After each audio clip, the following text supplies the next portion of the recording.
Welcome. Today we are looking at an alternate reality commander from Assassin's Creed, not from Magic. That's why it's alternate reality.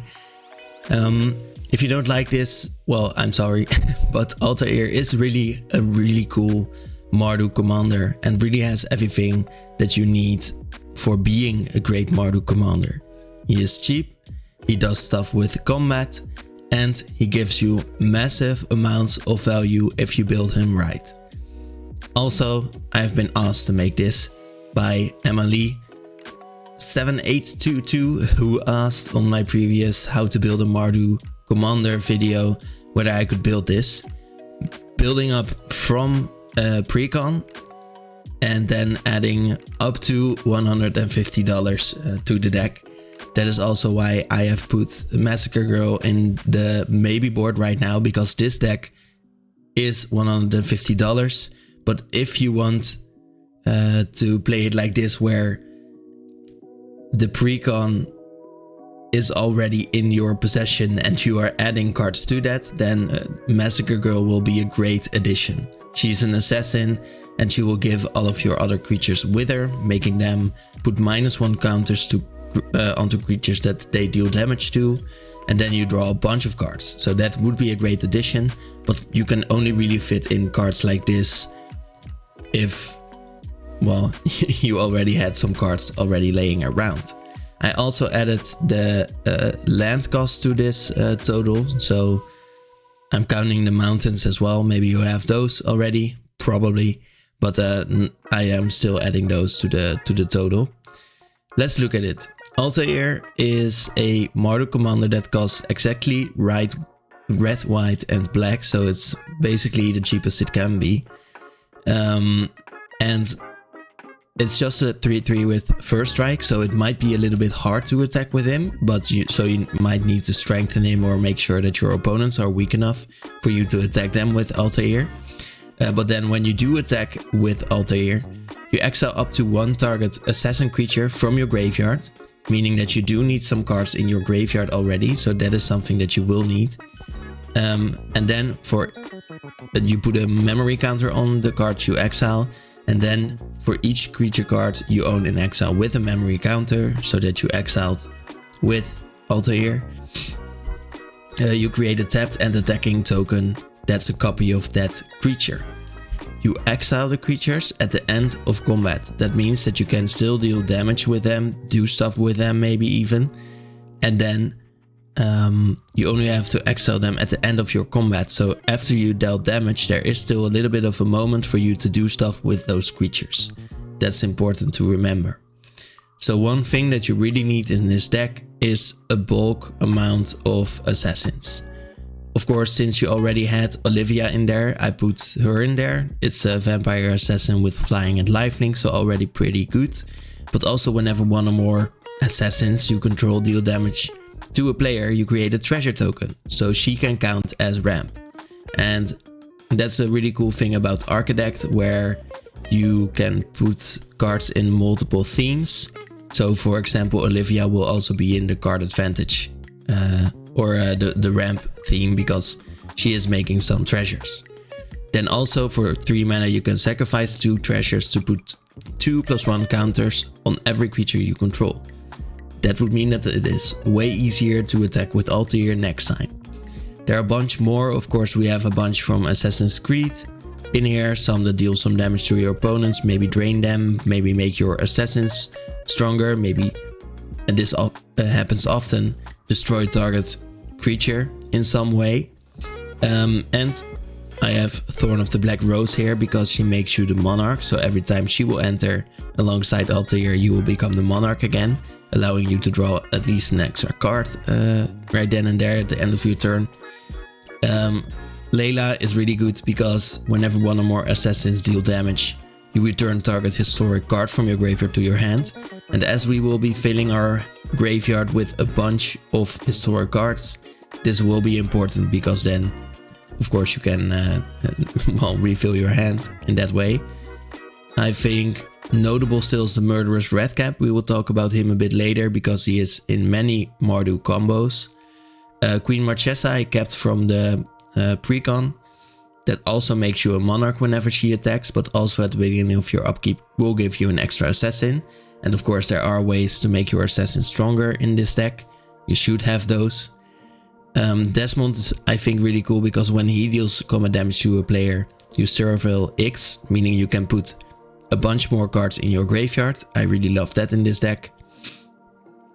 Mari is only in here because we kept her from the precon. If you are not counting the precons towards the total value, you need to switch out Mari for something cheaper, but I put her in here because she is still really cool. Not really the best card necessarily in this particular deck, but will be really cool to play around. So whenever a creature an opponent controls dies, you exile it with a hit counter. And then assassins you control have death touch, and whenever they deal combat damage to a player, you may remove a hit counter from a card that player owns in exile. And if you do, you draw a card and create 2 treasure tokens, meaning you ramp and draw, which are things that you need in commander decks. We have some board wipes. Of course, Mardu will be really good at it. And I think in a Mardu deck, you really need to add Ruinous Ultimatum, because in decks like this will help you win the game oftentimes. So it will be a great finisher. And then some other board wipes. Extra Combats is an extra theme I put in here because it will be really strong in this deck. Mardu adds the all-out assault from Tarkir. This one says your creatures get +1/+1. Death touch, and whenever it enters you get an additional combat phase. You also untap each creature you control for that combat phase, so this is a really great spell in that manner, but also will keep growing your creatures. So you have many 1/1s in this deck, those will be way better with all out assault. Great Train Heist does give you 1 extra combat. Aki Battle Squad is a bit of a weird one because you need modified creatures, meaning they have to have equipments on them, and we have a bunch of them in this deck, or +1 counters, which we have a bunch of here too. Windcrack Siege isn't really an extra combat, but it says if a creature attacking causes a triggered ability of a permanent you control to trigger, that ability triggers an additional time, so you will get 2 altaïr triggers. So basically that means an extra combat for you. And Overpowering Attack is one that works great because it has free running, meaning that you may cast a spell for a lower cost if you dealt combat damage to a player with an assassin or your commander. Basically, it was already an assassin, so that doesn't really matter for you. Removal, we have a bunch as well. We are in great colors for removal. Dam, for example, is a removal that is also a board wipe if you need it to be. We have Terminate, which works for creatures and it's just 2 mana. Wear and Tear, really underappreciated in budget decks, but destroys an artifact or enchantment, or you may cast both halves, so you will destroy an artifact and an enchantment, so really flexible. Despark, really cheap for exiling creatures even, so might be more flexible there against Indestructible. Crackling Doom is, I think, better than most people think, but is really cheap because it is in 3 colors, making it cheaper, but deals 2 to each opponent, and then they sacrifice the creature with the greatest power. So all of your opponents sacrificing a creature means you don't make extra enemies, but also you destroy a bunch of creatures. The Revelations of Ezio is really cool because it is on flavor, of course, also destroys a tapped creature, but also returns an assassin from the graveyard to the battlefield, meaning you get instant value instead of just putting it into your hand. And Chain Assassination is a bit of a weird one, but it works with free running and also will draw you a card if another creature died this turn. For card advantage, I've been focusing more on things that also discard cards, like Thrilling Discovery, which lets you discard 2 cards and then draw 3, but you don't mind discarding assassins because you need them in your graveyard. So that's why I think the cards like that are really good. Painful Truths you already had in the precon, but really good in a 3-color deck, because then it will be able to be maximized to draw you 3 cards, making it good at that point. And Descendant's Fury is a bit of a weird one. It's 4 mana for an enchantment that says whenever 1 or more creatures you control deal combat damage to a player, you may sacrifice one of them. So before you need to exile the assassins that you already needed to exile, you get to sacrifice one of them, and if you do, you reveal cards from the top of your library until you reveal an assassin, and you may put it onto the battlefield. So really great way to find your assassins eventually. That is why there are only 15 in here. Still a pretty big amount, but you might have wanted to add more if you have a hard time finding your assassins. But I think there are multiple tools in this deck that will help you find them. So I went with stability more than having that really high top end. Haste is really important, of course, because you need to attack quickly with your commander. So preferably you have haste that you can play before you have your commander out. And most of these you can. Rising of the Day isn't one of those, but it gives your creatures haste. It's just 3 mana, but the other 3 you can use. So Lightning Greaves is easy to use. Swiftfoot Boots is easy to play, but you need to pay 1 to equip it. Still really good because these 2 of course also offer protection for your commander. And Anger is really easy to get into your graveyard with this deck. So you just need to keep it in your graveyard and then all of your creatures will have haste as long as you control a mountain. So remember that. Then there are some extra cards for graveyard filling. Buried Alive and Unmarked Grave basically function as a tutor card. So Unmarked Grave will allow you to search for a non-legendary card, put it into your graveyard. So a bit harder in this deck where so many of your assassins are legendaries, but you can still find a pretty good one, put it into your graveyard. And Buried Alive is really good because then you can put 3 assassins into your graveyard, making this for, well, one of the greatest cards I think for drawing cards in your deck. Then there is a combo with the Murderous Redcap, as I have previewed before. It's a persist creature, which means that when it is put into a graveyard from play, if it had no -1 counters, return it into play with a -1 counter on it. If you can put a +1 counter on a creature whenever Murderous Redcap enters the battlefield, that means that you cancel out your -1 counter, and that means that you can have it die again and then return it again, meaning you can infinitely let it die and return again. As long as you have a way to sacrifice the Murderous Redcap, you will go infinite right then and there with die triggers and add the battlefield triggers. And of course, whenever it enters the battlefield, you will deal 2 damage at that point. So if you find ways to put +1 counters on Murderous Redcap whenever it enters, you will be fine into making an infinite combo. So that is a really strong part about this deck, about Mardu as well, because in Mardu you have of course the Metallic Mimic. You already had that in Rakdos. It says choose assassins, of course, and then each assassin enters with a +1 counter on it, meaning it is a lord for all of your assassins, but also a way to have Murderous Redcap go infinite. And Cathar's Crusade is a 5 mana enchantment, so a bit expensive, but it says whenever a creature you control enters, you put a +1 counter on each creature you control.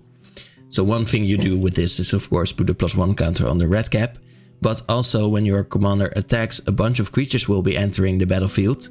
And that means that you can use the Cathar's Crusade to put +1 counters on all of the other creatures, meaning you put +1 counters on your commander, for example, but also your other assassins that have been entering. So this is really a multifunctional card, which is why it is worth the high price for this deck. Same with Lightning Greaves, for example, which you really need to quickly attack with your commander. Then a few more things we need. Recursion is one, so we had multiple things that help you return creatures to the battlefield, and I think the Animus is my favorite one. It says at the beginning of your end step, exile up to 1 target legendary creature from a graveyard with a memory counter on it, meaning you can also use those cards with memory counters on them with the ability of your commander, which says for each creature card you own in exile with a memory counter on it, create a tapped and attacking token. Meaning it doesn't need to work on assassins necessarily, they just need to be assassins for you to exile them with your commander, but the Animus can exile any legendary creature from your graveyard. Meaning you can use all of those non-assassin creatures, and you can exile all of the creatures from your opponents that are legendaries as well to use them with your commander. But also the Animus itself has the ability to tap and then until your next turn, target legendary creature you control becomes a copy of the creature. So it really functions as the Animus in game as well, which I think is great in lore ability, but also of course as an ability in this deck. So really good, and just 50 cents because it is such a narrow card to use, usually. Then evasion, you really need this because you want to attack. That is why I think the most expensive card in this deck is Cover of Darkness. It is really good here. It says choose a creature type, assassins, and then creatures of the chosen type have fear. Fear means they can't be blocked except by artifact creatures and or black creatures. So there will way more often be an opponent that you can easily attack because all of your creatures will be unblockable. And it also means that you can very easily win the game very often. So Cover of Darkness is really a card you need in this deck, I think. Need really quickly. Reconnaissance is another great one that says 0 mana, remove target attacking creature you control from combat and untap it. Meaning you can save your commander when it is blocked unfavorably, but you don't have to do that until it is almost too late. Then Whispersail Cloak is a really good one that also gives your commander Shroud, aside from it being unable to be blocked. And Haystack, of course, very flavorful. 2 mana, but also needs 2 mana for you to tap it. So it is way weaker than the other ones that I've showed before. But then your creature phases out, meaning that it is away. And Smoke Bomb is really flavorful because it is, of course, from Assassin's Creed itself. You can play it at instant speed, then all creatures will have Shroud, meaning they can't be targets of spells or abilities. And then at the beginning of your upkeep, you sacrifice it, and then when you do, target creature can't be blocked, so you can attack with your commander that turn. Hidden Blade, is a very good one that gives your creatures Death Touch, your assassins at least. That means that you can very easily attack in with your commander at that point, because it has First Strike from the equipment, but already had First Strike on itself. So it means that any creature blocking it, any 4 creatures, can be killed by your commander as long as they don't have Indestructible or something. And Bleeding Effect, also from the Assassin's Creed set, that says at the beginning of combat on your turn, creatures you control gain flying if a creature in your graveyard has flying. So you do need to put a creature with flying in your graveyard, but then all of your assassins will have flying. It will be way harder to block. The same is true for a bunch of other things, but I think actually flying is a really interesting one for you. Double Strike could be interesting, but I think flying is the most important, so putting something with flying in there is really great. And that's kind of where Nerf also comes in, because it will be great in multiple ways. It has flying, so you might need it for your Bleeding Effect, but it is a really great card to have on the battlefield too. It's from Tarkir and says, if a creature you control that entered this turn would deal damage, so maybe a creature with haste, or a creature that entered the battlefield because of your commander, if it would deal damage, it deals twice that much damage instead. So you are doubling all of the damage you are doing, basically making this a must-have card in your deck too, which is why I added it even through the higher price tag on the card. So that is it for this deck tag. Let me know what you think. Let me know if you played it, what you think about it. And with that, I wish you a very nice day. Bye.